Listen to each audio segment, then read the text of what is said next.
Yo, what's up YouTube? Welcome back to my channel, Detroit Poker. My name's Brian. This is episode 10 of my series on how to beat 1-2 no limit hold'em for inexperienced, break even, and losing players. So let's get into the video, guys.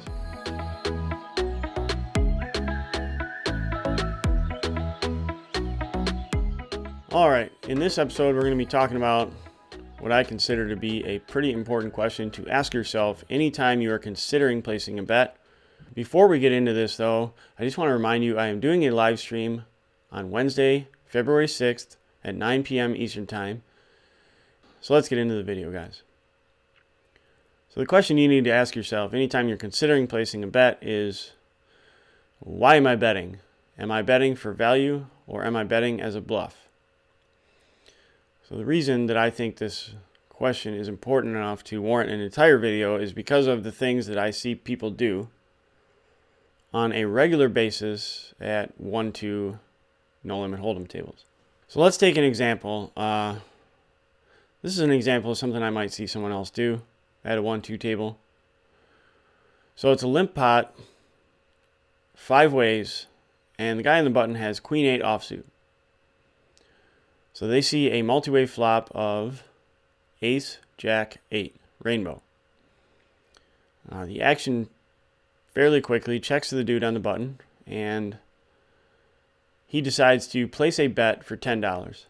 So let's just back it up right here. Let's put ourselves in this dude's shoes. Let's ask ourselves, are we betting for value or as a bluff here? So if you can't clearly answer that question, maybe you shouldn't be betting in the first place. So I think that's kind of like a hard question to define right here. Is this guy betting for value? Okay, if he's betting for value, what worse hands is he going to get to call? I mean, is it possible that they're going to call with 9-10? Absolutely. Is it possible that they're going to call with gut shots and potentially even double gutters like Queen 10? Yeah, I mean, that's possible too. I think it's more likely that they're going to call with hands like Ace X and Jack X.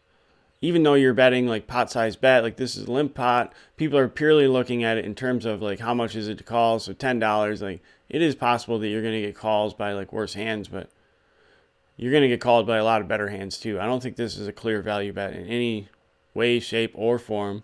However, this opponent decides to bet $10 and he gets called in one spot, early position limper, and they go off to the turn, heads up. The turn comes an offsuit 3. So the early position guy checks to the guy with Queen 8 again. So Queen 8 decides to place another bet for $25. Once again, are we betting for value or as a bluff? And I think this guy's clearly trying to he's just trying to take the pot down right here. So if he's betting for a bluff, can you get a better hand to fold? Yes, you can probably make a jack fold, I guess. But if the guy has an ace, he's never going to fold. And frankly, that's probably the most likely hand that he's going to have. And he may even hang on with a double gutter again. But this is really, really thin for value. And I don't think that you're going to be winning a lot. And you're just inflating the pot with a shitty marginal hand. So anyways, he bets $25. His opponent calls him again. So now clearly this guy should know that he does not have the best hand and he's not going to take it down with another bet because this guy now he called twice and he's got to have an ace, you would assume. So we're just looking to get to showdown here with this Queen 8 and the river comes off, however, a queen. So that's a pretty good card for the old Queen 8 offsuit on this river. So the early position player checks again, and this guy bets a third time, but this time he bets $50. And the opponent calls him pretty quick, and the button turns over the Queen 8 offsuit, and he probably thinks he has the winner until his opponent shows him Ace Queen offsuit for the better 2 pair. And he loses about $75, $85 that he didn't have to by making one questionable bet on the flop it turned into like this perfect storm. Maybe it's results oriented, but I see this shit all the time. This is the reason why I see the showdown, is because usually people bet twice with garbage hands, and I don't even think they know why they're betting. They're just to take it down. That's what people say a lot at the table. I'm just trying to take it down, and so anyways, here's another example. We are on the button, and we have ace-10 offsuit, and there's 3 limpers by the time the action reaches us. Come in for a raise, $17. The action folds to early position limper, and he makes the call. Everyone else folds. Off to the flop, heads up, and the flop comes ace-8-3 rainbow. Our early possession limper checks to us. Now we're going to ask ourselves, am I betting for value or as a bluff? Okay, if I bet here, I'm going to be betting for value. Okay, so let's break that down. This board is super dry. It's ace-8-3. What are the hands that I expect my opponent to have in this scenario? He limped in early position and he called. Okay, first off, he's going to have like a bunch of ace-x, and he's going to have like a bunch of Broadway stuff like king-queen, king-jack, queen-jack, jack-10, and he's going to have like pocket pairs. So pretty wide range of stuff that we may or may not be ahead of. So if we place a bet here for value, what worse hands is he going to call? He may peel once with a hand like 9s or 10s, but if we bet here on this flop, we're going to shrink his range if he calls to pretty much like pocket pairs and ace-x. And sometimes we get raised if he flopped a set, because 1-2 players just check raise all the time because they're so scared of getting drawn out on. So anyway, if we place a bet, we could get raised here if the guy has like pocket 3s or pocket 8s. And if he calls, we're not going to really know where we're at. And he could have a better ace, because like the hands that he limped would be like ace-jack, ace-queen, and ace-king would definitely be possibilities for a 1-2 player to limp in early position and call. So I would lean toward checking back to induce my opponent to stab on the turn. And then we can make an easy call and we keep the pot small. So we check back and the turn comes off a jack. And now our early position opponent leads into us for $25. And we make an easy call, not folding here.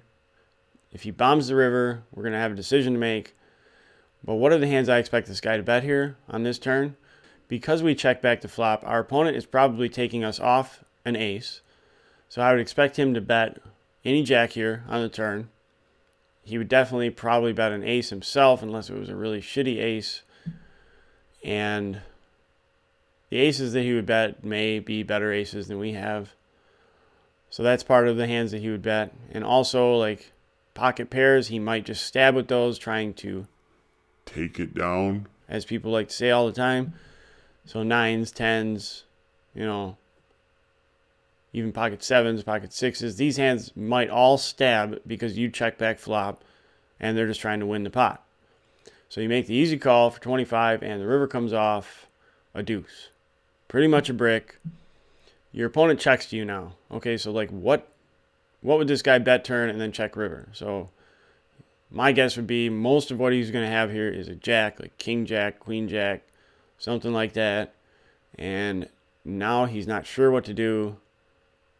So he's not going to bet again. He could also have like 9s or 10s or something in that neighborhood, and he's just giving up.